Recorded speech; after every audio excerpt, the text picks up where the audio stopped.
वर्णन किया गया है उसी प्रकार से, उसी पद्धति से हत्या की गई है।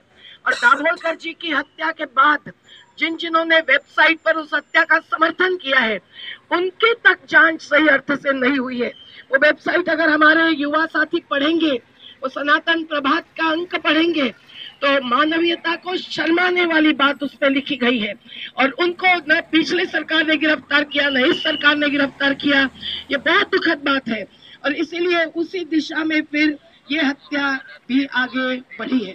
यह हमला था लेकिन हत्या में ही रूपांतरित हुआ है। पर आज हम जानते हैं कि क्यों और किसने हमला किया, इसके आज पूर्ण खबर न होते हुए भी कई सारे इंडिकेटर्स मौजूद हैं। कॉमरेड गोविंद पानसरे जी किन मुद्दों पर ज्यादा आग्रही थे? सत्याग्रही थे, हट्टाग्रही भी थे।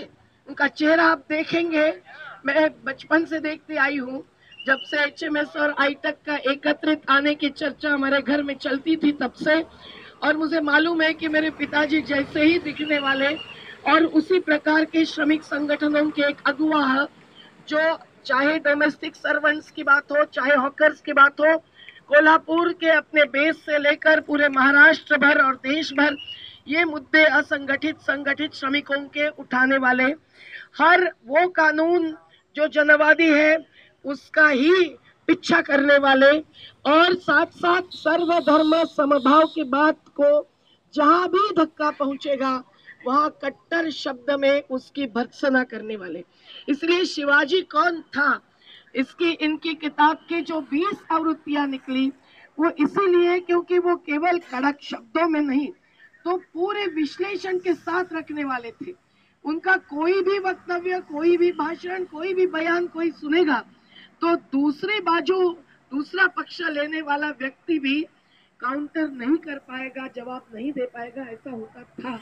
ऐसे अभ्यासू और तत्वचिंतक रहे पानसरे जी, लेकिन जो कायम रास्ते पर भी रहे, जो टोल नाका के आंदोलन में भी रहे और वो संगठित श्रमिकों के आंदोलन में भी रहे। नर्मदा बचाओ आंदोलन ने जब भी उपवास या बहुत ही गंभीर स्थिति में आंदोलन का रास्ता पकड़ा था, तब तक वो कोल्हापुर के साथियों के साथ या दिल्ली के साथियों के साथ मिलते और समर्थन करते रहे। तो आज ये हम जानते हैं कि अभी अभी उन्होंने हु किल्ड करकरे, इस SM मुशर्रफ जी की बहुत बड़ी किताब, जो बहुत ही धक्कादायक विश्लेषण देने वाली है, पर मुशर्रफ जी स्वतः IG मुंबई रहे और इसलिए उनके एनालिसिस को कोई नकार भी आसानी से नहीं सकता, ऐसी किताब है। पर उस पर केवल परिसंवाद होना मतभेदों के बावजूद, ये जब उन्होंने स्वीकार किया तब उन पर सवाल किए गए, उसका विरोध किया गया और वो एक मामला स्पष्ट रूप से कारण मीमांसा में सामने आता है। उन्होंने गोडसे विरुद्ध गांधी ये मुद्दा हो ही नहीं सकता, कि हम सबके जैसे ही भूमिका ली थी और इसीलिए भी उनको सवाल खड़े किए गए थे। दुर्दैव वैसे युवाओं ने सवाल खड़े किए गए थे, पर अंधत्व जिन्होंने स्वीकार किया है, अंधश्रद्धाएं जिन्होंने स्वीकार किए हैं, ऐसे युवाओं ने, तो जो मूल तत्ववाद आज इस धर्म का हो या उस धर्म का हो, जो पनप रहा है और पनपने दिया जा रहा है अपने अपने राजनीतिक वक्तव्य ही नहीं, राजनीतिक समर्थन से, जो देश को एक आग में जलने के लिए मजबूर करता जाएगा, उसके खिलाफ बोलने वाले की ये हत्या है।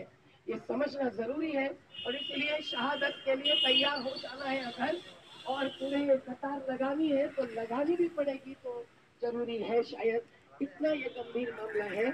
क्या ये सरकार उसकी जांच करेगी? जितने भी पैनल्स में हमने बात रखी, मैंने देखा कि सामने वाले आश्वासन देते रहे कि नहीं, जरूर जांच होगी और अभी होगी, और नहीं कहने का आज कोई समय नहीं है। लेकिन इतने महीने गए, दाभोलकर जी की हत्या की जांच नहीं हुई।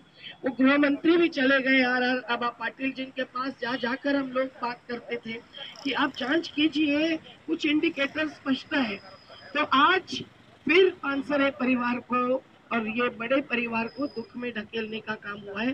क्या जांच होगी? अब तो अधिक ज्यादा मुश्किल है जो नई सरकार आई है उनसे, लेकिन वो आश्वासन दे रहे हैं।